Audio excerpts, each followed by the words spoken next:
우리는 소금에 대해 안 좋은 인식을 가지고 있습니다. 싱겁게 먹는 문화와 저염식 문화가 유행하고 있는 요즘인데요. 하지만 여러분, 우리는 속고 있었습니다. 우리가 알고 있던 사실과는 달리 소금을 먹지 않으면 오히려 건강이 악화됩니다. 오늘은 소금에 대한 충격적인 사실에 대해 말씀드리겠습니다. 건강에 꼭 필요한 정보이니 특히 50대 이상 분들은 반드시 끝까지 시청해 주시기 바랍니다. 돈을 잃는 것은 적은 부분을 잃는 것이고, 명예를 잃는 것은 인생의 많은 부분을 잃는 것이다. 하지만 건강을 잃는 것은 인생의 전부를 잃는 것이다 라는 말이 있습니다. 돈이야 잃으면 또 벌면 되고, 한번 잃은 명예도 어려움이 있을지라도 열심히 노력해서 재평가를 받으면 다시 회복할 수 있지만, 건강은 한번 해치면 다시 회복하기가 매우 어렵다는 말입니다. 또 건강은 건강할 때 지켜야 한다는 말도 있습니다. 모두 건강의 중요성을 강조하고 있는 말들입니다. 여러분은 지금까지 싱겁게 먹어야 한다, 짜게 먹지 않는 것이 건강의 지름길이다, 국물은 먹지 말아야 한다 라는 말을 많이 들어보셨을 겁니다.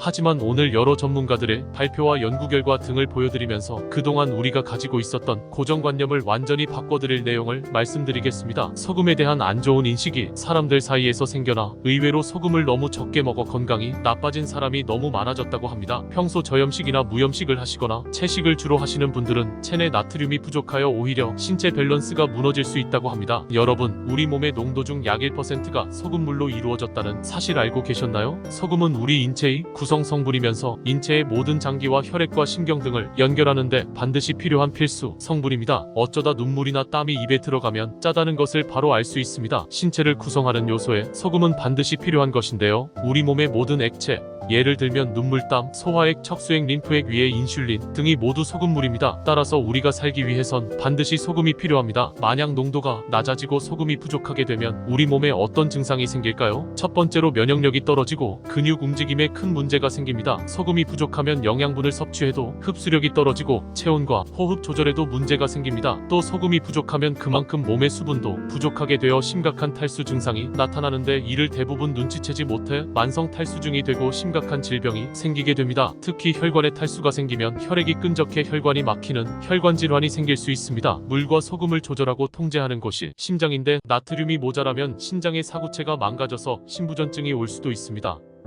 병원에 입원했을 때 링거를 꽂는 이유도 바로 소금 보충을 위한 목적입니다. 그러면 얼마만큼의 소금을 먹어야 할까요?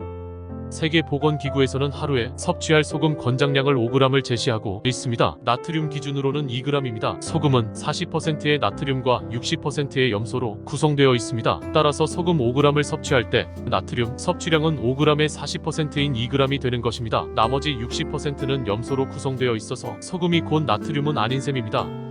즉, 우리의 건강을 위해서 경계해야 하는 것은 나트륨이 과다하게 들어간 새우젓, 간장, 짬뽕, 각종 소스, 코코아, 피자 같은 것들이지, 소금 자체가 우리 건강을 망친다는 것은 잘못된 상식입니다.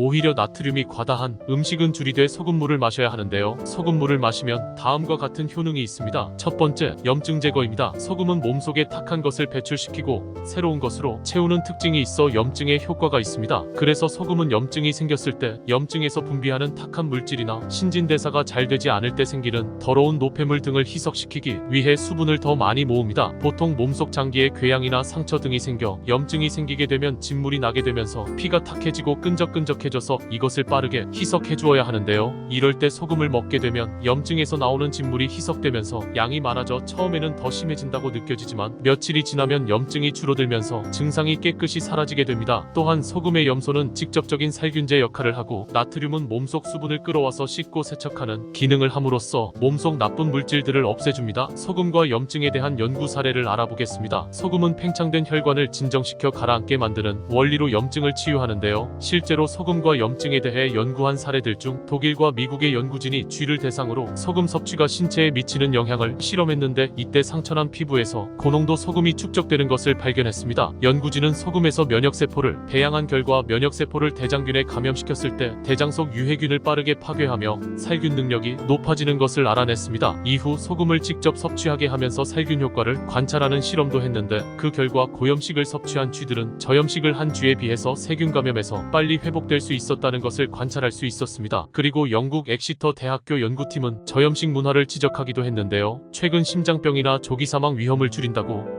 저염식을 강조하지만 이에 대한 뚜렷한 증거도 없을 뿐더러 오히려 심장질환이 있는 환자가 소금 섭취량을 줄였다가 사망 가능성이 증가한 사례도 있다고 발표하기도 했습니다. 이것으로 보면 소금을 먹을수록 염증이 치유됨을 알 수 있습니다. 두 번째, 노화 예방입니다. 소금물을 마시게 되면 노화를 늦출 수 있습니다. 이유는 소금에 있는 알칼리 항산화 효과로 인해 죽거나 파괴된 세포를 제거하고 빠른 속도로 세포의 조기 노화를 방지하기 때문인데요. 사과를 반으로 자르고 그대로 두면 점점 갈색으로 변하는 것을 본 적이 있으시죠? 사과가 공기 중 산소에 의해 산화된 결과입니다. 이런 현상은 우리 체내에서도 비슷하게 작용합니다. 그렇기에 체내에서 발생하는 산화는 노화의 가장 큰 원인입니다. 소금은 알칼리 성분으로 항산화 효과가 있기 때문에 죽거나 파괴된 세포를 제거하고 빠른 속도로 세포의 조기 노화를 방지시켜줍니다. 세 번째, 불면증 개선입니다. 소금을 섭취하게 되면 뇌세포의 신경 전달, 물질 생성에 영향을 미쳐 수면에도 영향을 미치게 됩니다. 소금을 섭취하면 전해질 증가와 멜라토닌 생성이 촉진되며 따뜻한 소금물은 우리 몸의 부교감 신경을 활성화시켜 긴장을 없애주고 안정을 주어 편하게 잠에 드는 상태를 만들어줍니다. 네 번째, 면역력 강화입니다. 소금물을 마시면 신진대사가 활성화되면서 면역계의 항체 생산량을 늘립니다. 그래서 독감 및 기타 바이러스 감염을 예방하는데 도움이 됩니다. 또 상처의 회복을 빠르게 해주고 체온 조절이 빠르게 되어 몸 전체의 면역력이 상승하는 효과를 볼 수 있습니다.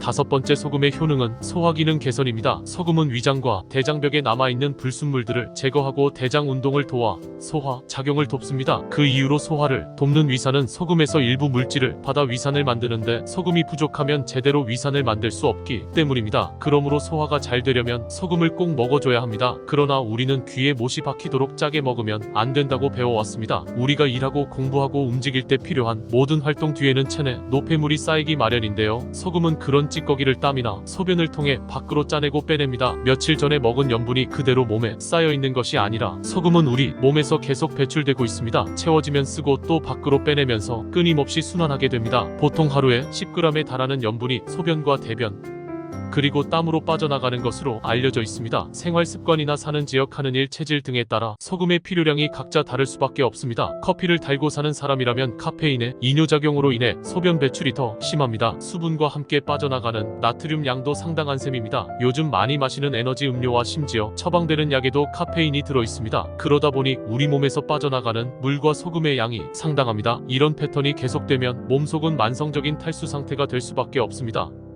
이런저런 물이나 음료를 마셔서 수분 섭취가 많은 것 같지만 몸속 염도를 맞춰 항상성을 유지하려는 몸은 자연스럽게 수분도 배출할 수밖에 없습니다. 염분이 충분치 않은 몸은 물을 보유할 수가 없습니다. 그렇다면 소금을 어떻게 먹는 것이 좋을까요? 바로 소금물을 섭취하는 것입니다. 물은 세포 속으로 흡수가 잘 되지 않는 특징이 있습니다. 하지만 소금물은 세포까지 흡수가 잘 되기 때문에 건강을 위해서 소금물 섭취를 권장하는 것인데요. 한 실험에서는 소금을 넣지 않은 물 500ml를 섭취한 뒤 화장실 가는 비율과 소금 반 스푼 넣은 물 500ml를 마시고 화장실 가는 비율을 체크했더니 맹물을 마셨을 때는 화장실을 2에서 3회 가고 소금물을 마셨을 때는 1에서 2회 간다는 결론이 나왔습니다. 이 결과를 보았을 때 소금물을 마시면 배설되지 않은 수분이 몸속에 흡수된다는 것을 알 수 있습니다. 즉 소금물은 그냥 맹물보다 흡수가 훨씬 더 잘 된다는 것이죠. 그렇다면 소금물 제조법에 대해 알아보겠습니다. 소금물은 사람마다 받아들이는 농도가 다르기 때문에 한 번에 많이 먹기보다 본인에게 맞는 소금물의 농도를 찾아 소금의 양을 서서히 늘려가는 것이 좋습니다. 일단 물 200ml에 깨끗한 소금 1.8g을 넣으세요. 그리고 약 4일 정도 200ml 소금물을 마시고 문제가 없으면 200ml를 한 컵 더 제조해서 마십니다. 이렇게 4일 간격으로 200ml씩 늘리되 몸에 이상 반응이 생기면 양을 더 늘리지 마시기 바랍니다. 그리고 주의하실 점은 우리가 음식에서 자연스럽게 섭취하는 나트륨이 있기 때문에 하루 소금 섭취 권장량이 5g이니 적정량을 체크하시며 드시기를 권해드립니다. 이상 반응이 없었던 소금물의 양이 본인에게 맞는 소금물 양입니다. 오늘은 이렇게 소금에 대한 잘못된 상식과 의외의 소금의 효능에 대해 알아보았습니다. 도움이 되셨다면 소중한 주변 분들에게 공유 부탁드립니다. 더 좋은 건강 정보로 찾아뵙겠습니다. 감사합니다.